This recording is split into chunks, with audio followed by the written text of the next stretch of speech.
Right. Right, I think we're on. Can you hear me? Yeah, I can hear you now. Can you hear me?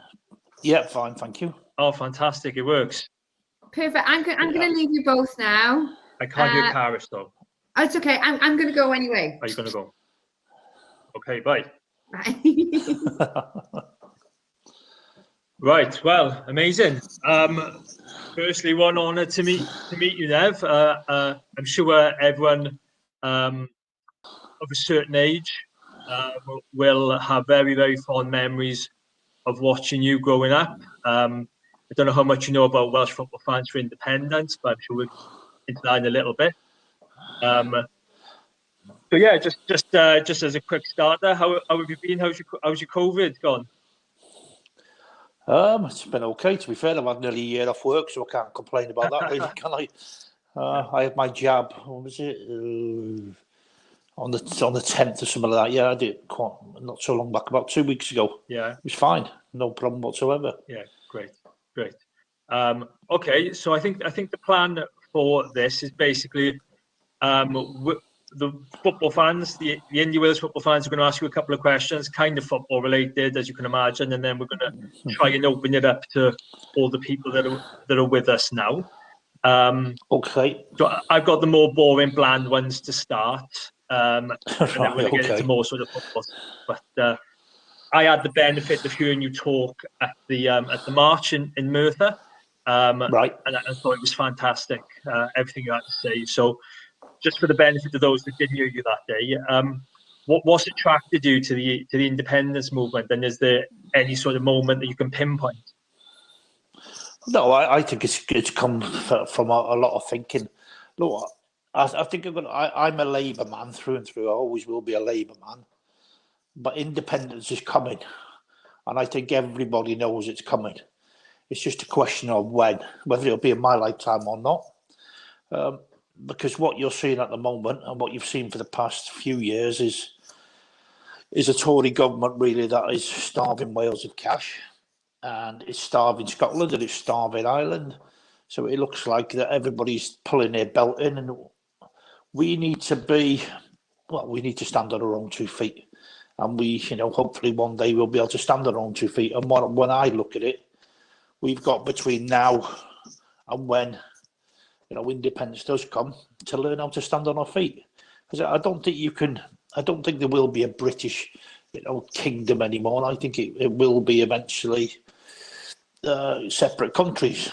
And I think it can be a really good thing if we can get our act together and, let's make us proud of where we live again. Because I think at times, we can blame our politicians, and we can certainly, there's an election coming up soon, which I hope everybody votes Labour, because Labour, the only chance we're going to get of getting some money in from across the border. But at the same time, I think the way it's looking now, everybody's looking to cut back in Westminster, and it seems to be the countries like ours that are taking a brunt of it, and that's not fair. We need an equal share. We're as good as England any day of the week. We're as good as Scotland or Ireland, so we should have a fair share. Yeah, absolutely. And you mentioned they're getting our act together. What do you think of the sort of the main things the movement needs to do to move it forward? Well, as a movement, I would just think is keep on doing what they're doing, really raising awareness and stuff like that. But I think, whether you've got a movement or not, and I know it sounds daft to say it, I think it will come naturally. I know where everyone's, looking for a new type of future for Wales, but I think naturally it will come. I don't think it's going to be such a fight as everybody imagines. Yeah. I think the natural progression of, Tory government for a long time and things like that will, and eventually, Wales has to break free of everybody else to stand on its own, to say, well, look, here's this country. Because when I go abroad, and they say you're from England, and I go, oh, no. And the difference between when you get treated, you're from Wales, to when you say you're English is totally different. We've been to places, or you're English hooligans. No, we're from Wales. Oh, okay. Yeah, sure. So people do abroad get mixed up where Wales is. Wales it's seen as part of England in some places. You know, I've been on planes with Americans, and they think, "Oh, is it terrorist activity, and am I going to be safe in Wales?" And they just take it as, because it's happened in England, it'll happen in Wales. Well, I don't think it will, to be fair. But I think there's a natural progression for every country, and I think we're seeing it where we are getting fantastic people, and they're going out in the world. I mean, I know you've already mentioned some of your writers and things like that. They're well known worldwide. So we need to capitalise on about Wales worldwide and tell people where they live and where they come from, and hopefully it's a great country to invest in, I think. Yeah, absolutely. Forgive me if I'm wrong on this, Nev, but you work in youth work now. Is that right? Well, I work at a special school in Vale, yeah. So what do we do? We do, well, the bit I do is 11 to 16-year-olds. Right. So basically, I'm a dog's body. And do you see something more that we could do with sort of young people and sort of getting the message out there? Yeah. Look, I think we've got to get them interested in politics somehow. We've got to say, well, look, is there a different kind of future? Will there be a different kind of future when you grow up? And I think that's the most sensible thing to do. It's not so much, like I say, I think it's going to come. It's not about shoving it down somebody's face. It's about, little spoon feeds of information about what a different kind of future could be. It's not like some people are knocking your door and talk your head off and try and, get you to change your view. I think it's one of them where you've just got to show people the alternatives, and the alternatives are, a freer country, a better country, a more caring society. I mean, that's how you change people's, perception of things and change their ideas. It's not to say, at the moment, I think we're quite good in Wales. But like I say, I think things are going to get tougher and tougher because of the Tories, and people want a different kind of politics. Yeah. The different kind of politics is maybe along the independence line, and it may be like Scotland. It might take a few referendums and it might push it there, but I think eventually, in the future, you could certainly see it happening. It is going to be a long game. I don't think there's any shortcuts you could take, because we've probably had the worst 12 months we could ever have, with movement of people and the pandemic. So I don't think you're gonna force anybody to do anything at the moment until they're all sure of their own futures. And what I mean by that is that they're walking back into a job. They know what family they got round, and they know where they're going to live. And once it settles down a bit, I think there's going to be a little lull, and then things might pick up when they start saying, actually, we've been through that. That's not the kind of life we want to live anymore. And I think that might help. Yeah, awesome. Right, I think some of the football questions start coming in now. Before I hand over to the boys in the independence movement, I know Tom Law has a question. He says, "Does Nev have any memories of Di Davis?" Yeah, look, I reckon Di must have been for independence, because Di was as Welsh you could ever get. Di was. I think I was lucky really, because Di was always on about Welsh culture, what it means to be Welsh, and I think he taught me how to be Welsh in a Welsh shirt, to be fair. So yeah, for me, he was a top fella, and incredibly strong mentally, incredibly strong physically. I always wanted to help people. Yeah, amazing. Yeah. Okay. Next question is from Bungle. If Bungle's about. No Bungle. Right. Okay, no worries then. So Tory West has a question. Hi Nev, you often hand over your socials to other communities and organisations. Why is it so important for you to open up your platforms? Well, I worked out early on that I know not much about nothing. So when I want to know something, I go and ask somebody, and it's no good me then passing on the information. I think what I like to do is give people a voice. I was very fortunate to be a footballer, which has given me a platform for my voice. And now if I can use that for other people to give a good voice to, then I think it's what you should be doing. I think you can use social media for the good. And I think it gives people an opportunity to actually raise awareness of what they do. Because this country, well, Great Britain is full of fantastic people doing fantastic work. We just don't get to hear it. So we as a platform for all the people to come on and just tell people what they do, because like I say, there's some unbelievable work going on, especially in the mental health fields. You know, and when you sit down, and this is another thing you've got to consider with independence, when you sit down, and if you took the charities out of this country and every other country, the country will fall flat on its arse, because they're doing the work that should have been funded in the first place through the proper organisations. So there's a major step forward if you want to do some work on independence around how would you fund all the charities and actually fund the services properly to do the job that they were supposed to do in the first place. The charities have only grown really because there's gaps, and that's criminal really when you consider what's happening in the world. There should be nobody in poverty, there should be nobody at a food bank, and there should be nobody suffering from mental health, because we should be a caring society that does that. So part of the reason why I do that is to give everybody a chance to, we should raise awareness of them, but actually say to people, look, there is help out here. So come along here and get some free help or get some help. And, I know how many people lives we've saved on my social media. Not me personally, although I've dealt with a few people who've intended to harm themselves. But in the main, I know how many that other people have come on and saved. So if we saved one life in all the time I've done it, that's going to be worth it. Yeah, it's amazing to follow. Yeah, it's really good value. Okay. Gwennon Williams asks, bearing in mind that some feel Cardiff is removed from North Wales, do you think that the success of Euro 26 and the rugby team have played a part in the increase of the indie movement? I think success always brings things like that.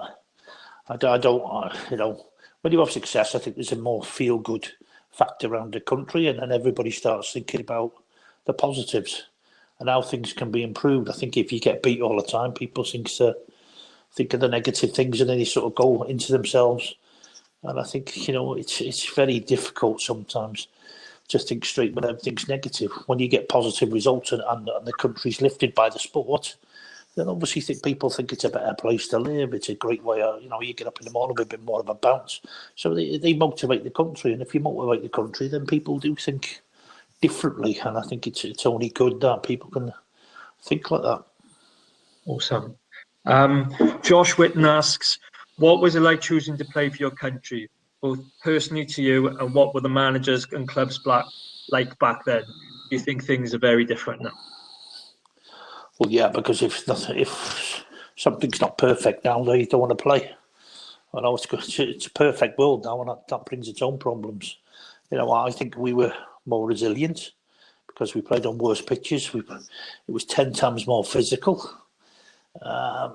And the amount of aggression was 20 times on what it is now. And I think a lot of the people played with injuries where maybe you say they should have done, but you either played with an injury or you didn't play and you wouldn't get back in the team. So, yeah, playing for your club is obviously different nowadays because the players have so much money. In them days, there was a different attitude, I think, and there's a different attitude to life now than there was then. Then you signed a contract and you were supposed to do a fair day's work for a fair day's pay. And I think these days you can't really do a fair day's pay for 250 grand a week, can you? Because you'd still be there and you'd never be tired. So yeah. It is difficult. Playing for your country now is different because when I played for my country, it was the height of my ambition, the height of everything I ever did.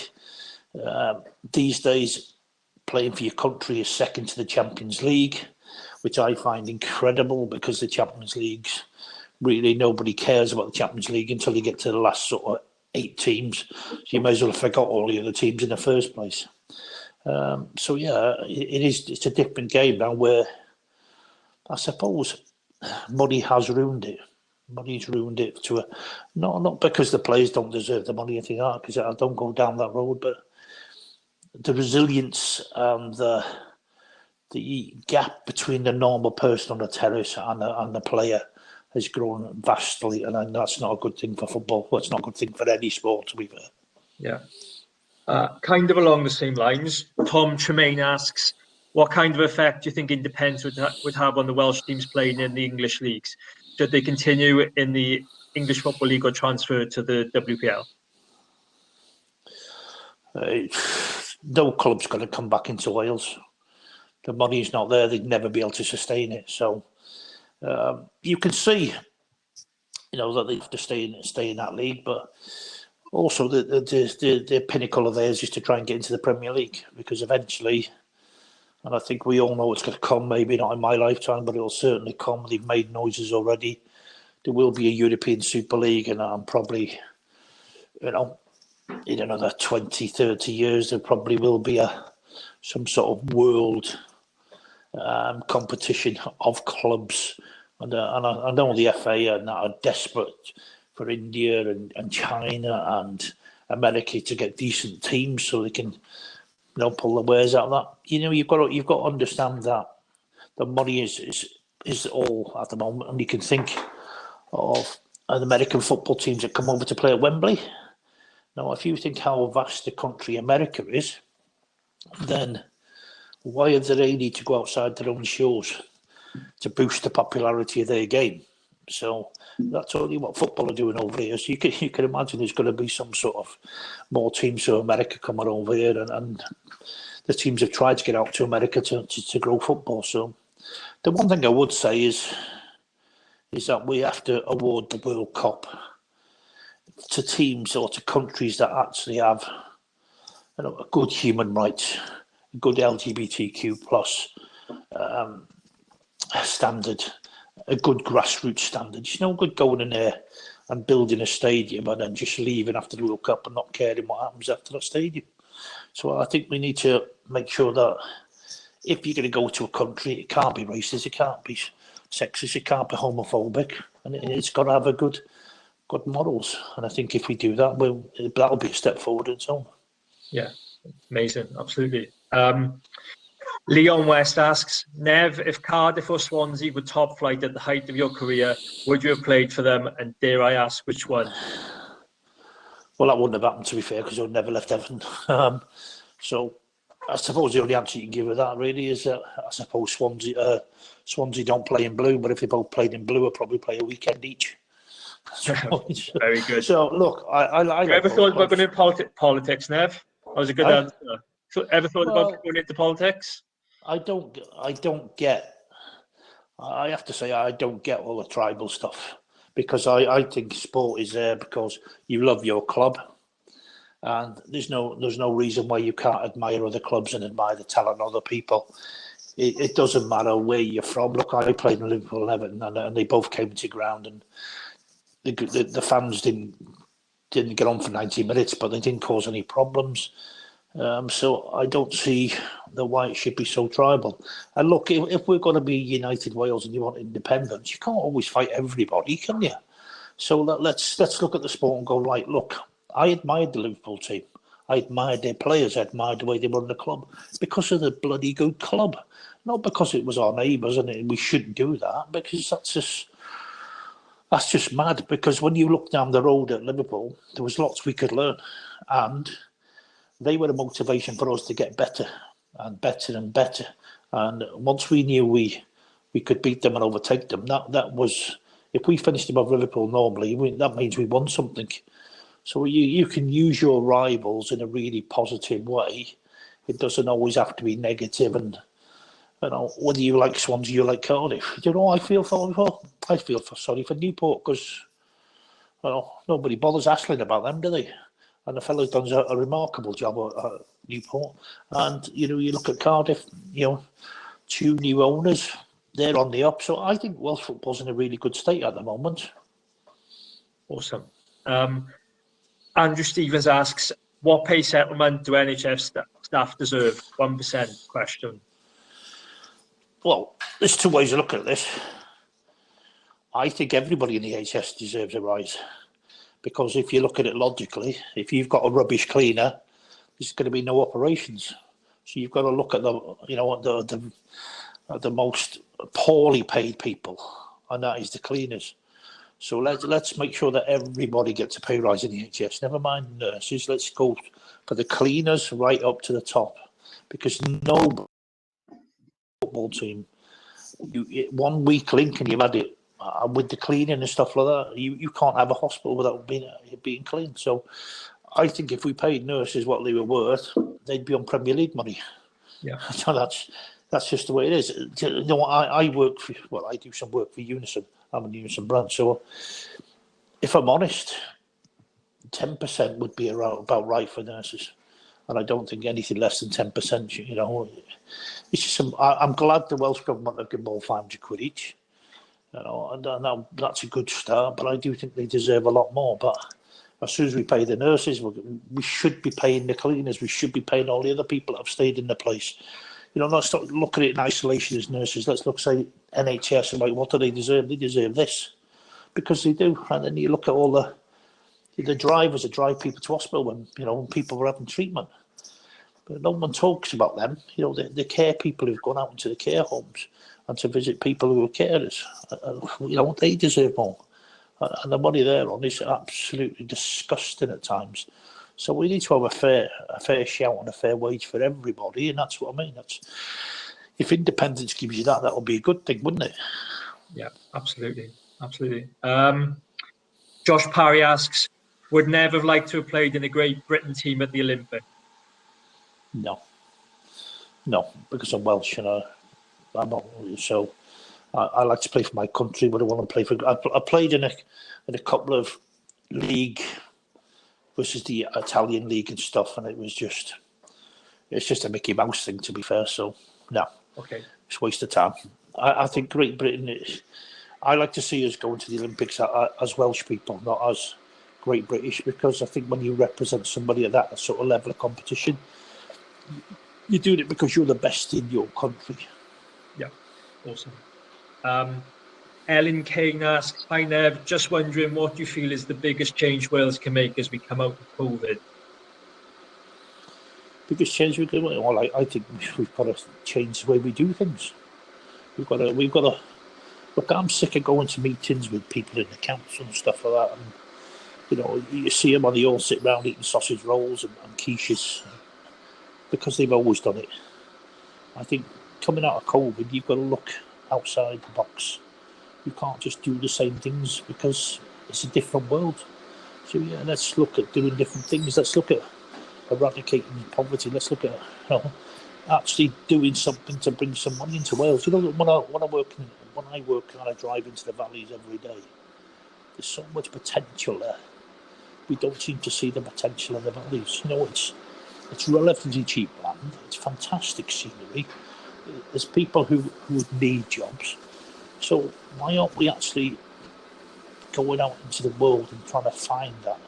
Or if we are, we're not doing it very well. And again, if you go back to sports, why aren't we using our sporting stars to attract businesses into the country? Because they go all over the world, and it'd be nice to see some sort of comeback. You know, like I've always spoke to people saying, well, Mark Williams was world champion snooker player. Why didn't they just pay him an extra grand or something to stay over and then put on an exhibition for all the businesses who were everywhere in China or whatever, and take a business person out there and sit down and say, right, here you go, let's try and do some business. And I think, you know, that's, to me, is a sensible way of doing it. And I think with Unison, I've been trying to get Unison to, they're all over Great Britain, all over the world at times. Why don't we just get Unison to try and get all the business people together and bring them into the area, you know, and bring them into the valleys and sort of have coffee mornings and try and share business, because Wales are going to get any further if we don't bring more businesses in.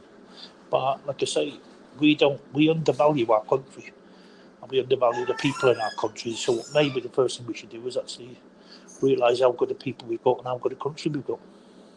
Makes sense. Okay. I missed this question be posted twice. YesCymru reposted this, so apologies to the original person that asked.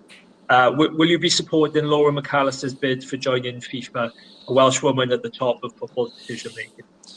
Yeah, I've already tweeted about Laura. I think she's the first one I know that's half sensible going on there, who might actually do something.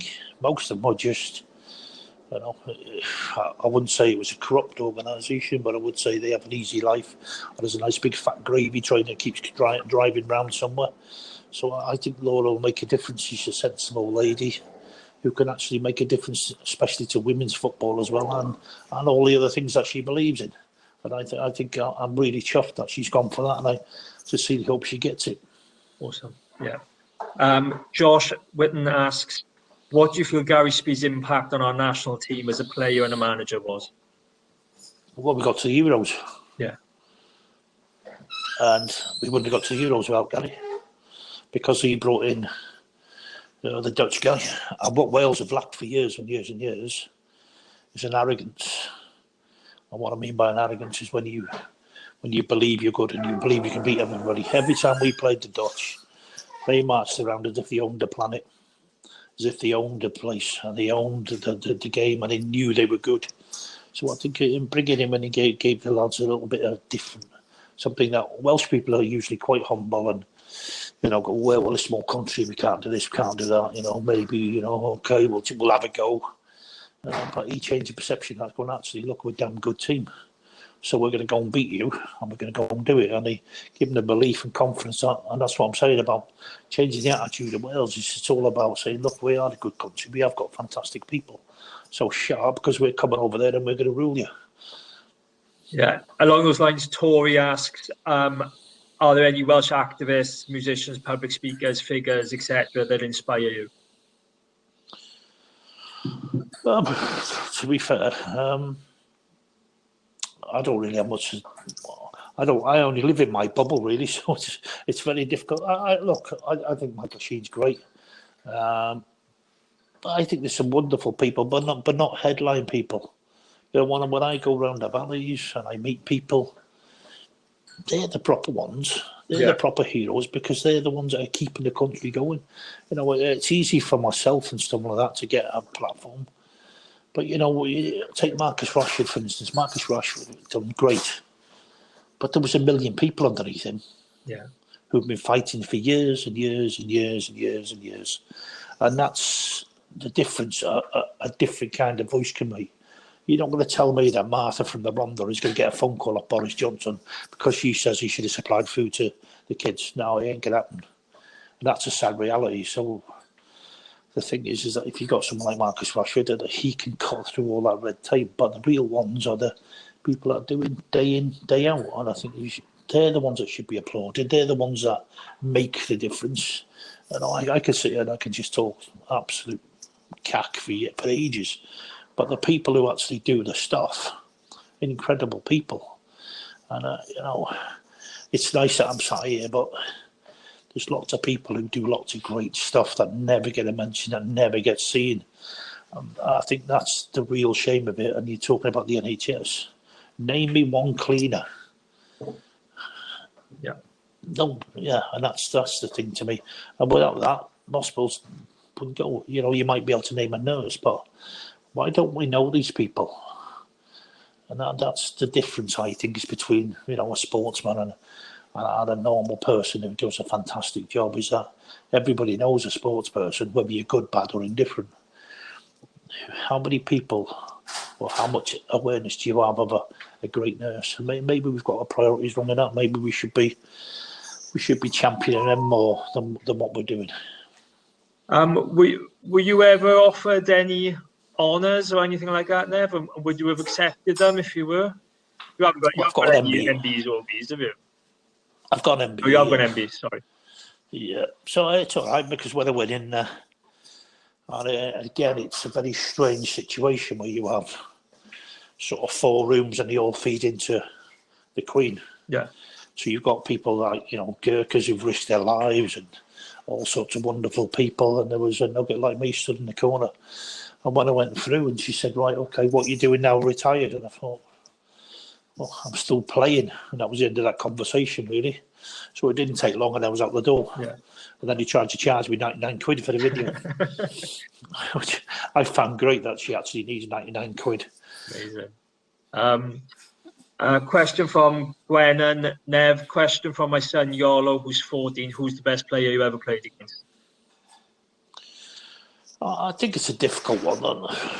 Ian Rush, I think, is incredibly underrated. So I would say Ian Rush. You know, he was the most effective person I ever met.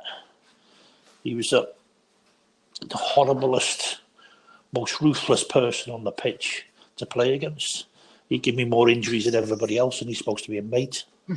So, yeah, I think he was for Wales. He was the best one I played with, and for Liverpool, he was the best one I played against because he had something that he couldn't coach. He had a predator's instinct, really. And he couldn't coach what he had. Yeah, he's legend. But the difference is off the pitch. Incredibly humble fella. And when he did do any interviews, it was all about the team, the team, the team. It was never about himself, and that's what I liked about him really more than anything else. And he knew what it was like to grow up in a big family with not much money, and football never changed him. So I'm incredibly pleased to call him a friend. Well, this might that might help lead into the next question that myself and the boys came up with earlier that we were quite proud of. Out of everyone you played with, who would be the first president of a newly independent country, and who might fill any other cabinet position? Why? So if I was looking at as somebody now, I would say Alvin Jones, because I can't think of a better person, a better role model at this moment in time, because I think he typifies everything what's good about Wales. He's got longevity, he's got class, he's got style, he's humble, he's got great work ethic.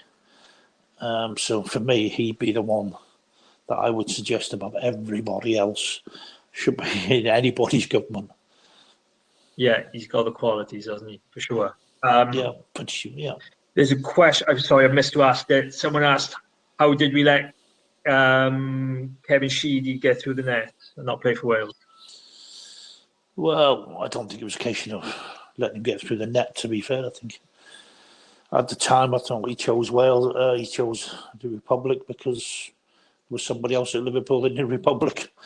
So I don't think his was a massive choice. We used to slaughter him every week. And then he used to come back and say, yeah, but I played in the World Cup, you ain't. So you can't say much of that, really, can you? So he was annoying, but he's a great player. Yeah. There was one there, sorry. This is from Andrew Stevens. Nev, as Indy gains more traction, the Tory machine and English media will surely kick back. They are in Scotland at present. What is your advice to people for when things get tough? Well, it's because there's a battle, and because the Tories are fear. Really, like I say, I don't think this is going to be a big battle. I really don't. I think it's going to come quite naturally, and it's going to come quite naturally.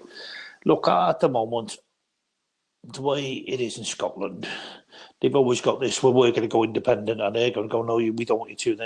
They're not having their own little battles, and it's about power struggle, really, about, what they can screw off the English at the moment. But I think in time, people will want a different kind of politics, and I think they'll just say, look, if Scotland battle that, they'll just go. Does Scotland really, really, really want to go? I'm not sure, but I think it will come. And then I think the same thing will happen with Wales. Imagine if Scotland pulled out now and we didn't have to give them any money from Westminster. Do you honestly think we're going to get some more money off them because Scotland aren't in it, and so they don't have to pay Scotland anything? No, I don't think so. I think we'll keep the same money, and England will keep even more money. So I think the injustice and the discrimination will push it slowly down the line. Hey, well, it won't happen overnight, but slowly but surely, people would be saying, well, hang on a minute, where's our fair share?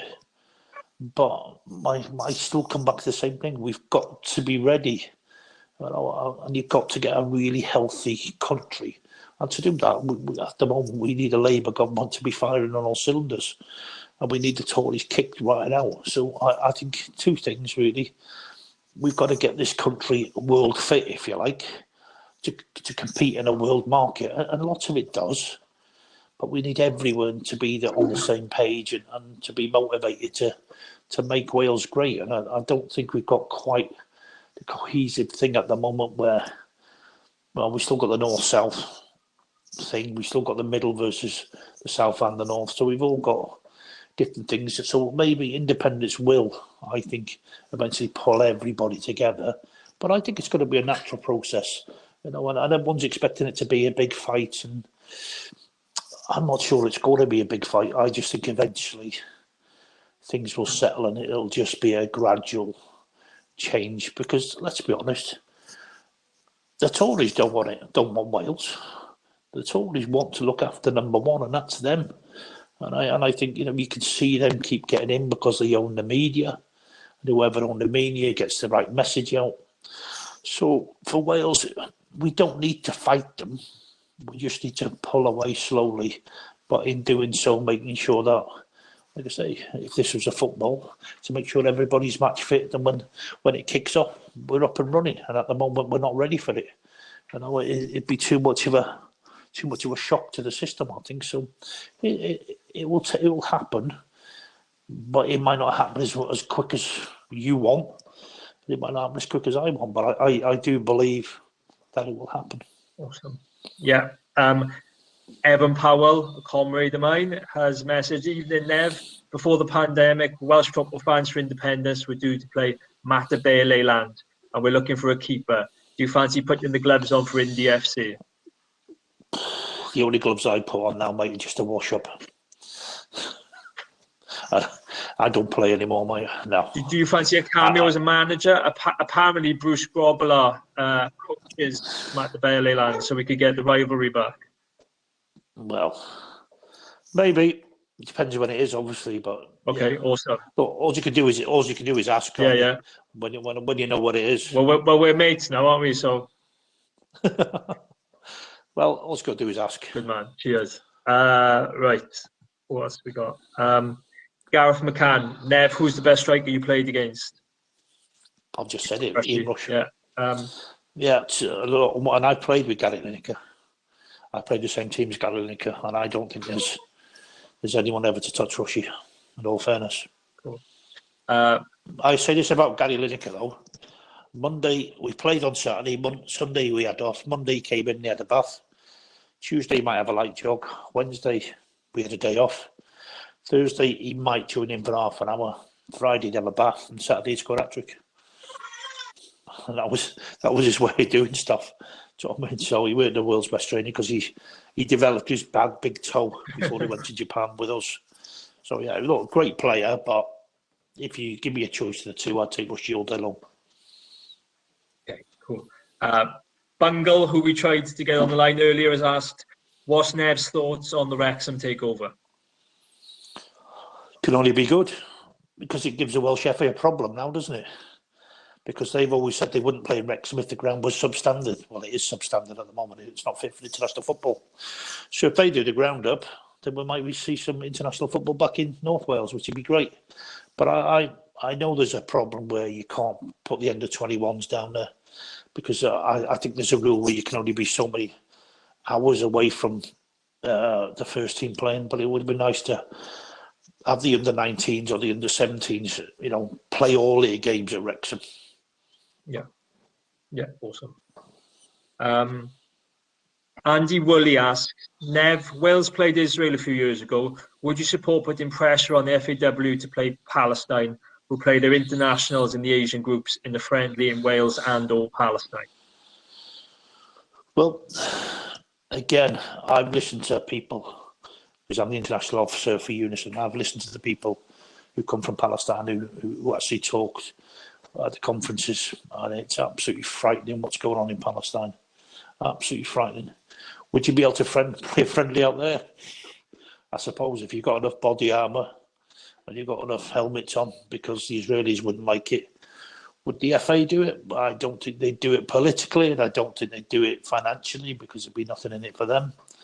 It would be nice in an ideal world, because you know what I'm sick of? I'm sick of people going to Palestine and saying, oh, it's really bad there, and doing sod all about it. So yeah, I think it would be nice. Is it going to ever happen? I don't think so, in all fairness, because where are they going to play? Well, I don't think the Israelis would be too happy, let's put it that way. But You know, that would mean the FA taking a stand against something that they believe in, and it's a risk they won't take. It'd be nice if it happened, but I am absolutely sick of hearing people going, "Yeah, we went out there and it was really bad." And what are you going to do? Yeah. Nothing.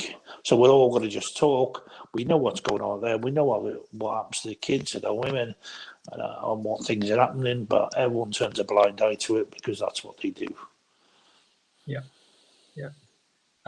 Okay. Matt Ashcroft, who is Welsh Football for Fans Independence member as well, has said, Nev, with Labour members swinging towards Indy, how do we convince the Welsh Government and Welsh Labour to support the movement?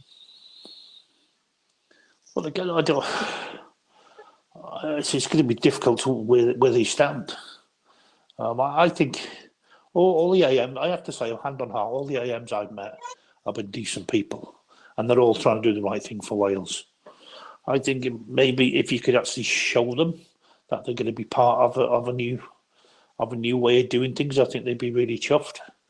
But at the moment, I think they've got a lot of battles to fight with the people in Westminster. So, look, like I say, I'm really pleased with a lot of the Labour AMs I've met. I think they've been really good, but I think it's going to be difficult to convince anybody.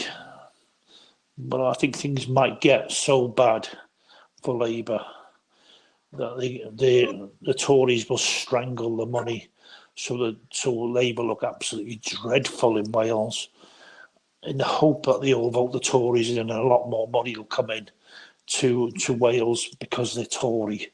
And that's what they've done in the north of England, and that's what they'll try and do down here. And I think that's, if anybody can't see through that, then we're struggling to have them as anybody on this planet, because we know what's going on, and they've done it and they keep doing it, and people keep voting for them. And God knows why, because if you want to ruin your kid's life, ruin your family's life, yeah, vote for the Tory, because that will happen. Yeah. We've got a question yn Gymraeg from Hanek. Allai ddim deall beth wedys ti dwi'n dysgu Hanek, mae'n drwg 'da fi. So if you want to post that again in English, I can ask it. Sorry, I can't quite understand it. No, it's fine. So we got one from Josh. Nev, what could be done to promote the Welsh Premier League to try and compete with other leagues? Well, I think that's quite simple. I think you play in the summer. I don't understand why we have to play the Champions League so early when the teams have finished their season. So why not just switch the summer, switch to a time where we can have more summer football in Wales, and where the teams are match fit, if you like, to go into a Champions League competition. I think we've got to look at it in terms of sponsorship, in terms of where we're going with it, because I think at times there's a disconnect between the Welsh Premier League and international football. I think we, what I tried to do with when I was in the 19s and 17s was play some of our games around the Welsh Premier League teams, and I think that would be a good start as well, to get a connection there. It's very difficult when you're trying to battle Sky and BT and all the other, sports people, to have a program on telly that attracts an audience. So maybe we need to look at our game and say, well, when do we play it, and how can we get more people into the stadium? Well, you can get more people in the stadium if there's no football on, because people will come along because they want to watch. So that means playing at a time where there's, the Premier League is off the grid. Yeah, awesome. Questions have run dry at the second, Nev, so I'll just ask if anyone has any more questions. But there was one earlier on, football related. How do you think we're going to do against Belgium? Well, why can't we win? So people always go, now, what do you think about Belgium? Well, so Belgium a good team, so what? It's 11 people against 11. Have a bit of faith, and I don't see why we can't get a result. I'm a big believer that it doesn't matter what happened yesterday. It's all about what happens on the day. It doesn't matter whether you're the best person in the world yesterday. You can still be a complete arse today, can't you? So for me, it's very, very simple. You've got to do what you got to do, and go into a game believing that you can do as well as what you can. As long as your preparation's right, and as long as you think you can win and you can believe, then why can't you? Right. Yeah. Tori's appeared on our screen. I would imagine Tori has something to say. Hello. Hello. Thank you so much, both. That was such a great conversation. hear Really you. interesting questions as well. So thanks for everyone who got involved. Can you hear Tori, Nev? Yeah. Can you? I can't. Oh. In the chat, sorry. Maybe just pop in the chat. Okay, cool. Sorry, Damien, I don't know why you can't hear me. But yeah, I just wanted to say thank you so much, Neville, for your time. That was a really insightful conversation. And thanks so much for Damien as well for hosting that and reading and going through all of the comments. So now the session's drawn to a close. I just wanted to direct everybody to the main stage for the next session, which is going to be with Stand Up for Wales Comedy at 9 p.m. over on the main stage. And the comedians for that is Lorna Pritchard, Stefan Allen, Priya Hall, and Leroy Brito. I feel like we could all do with a bit of a laugh after the end of the day. Cheers, everyone. Thanks so much. Cheers, Cheers, Nev. Appreciate Neville. it. Bye. Cheers, mate. Bye. Bye. Bye.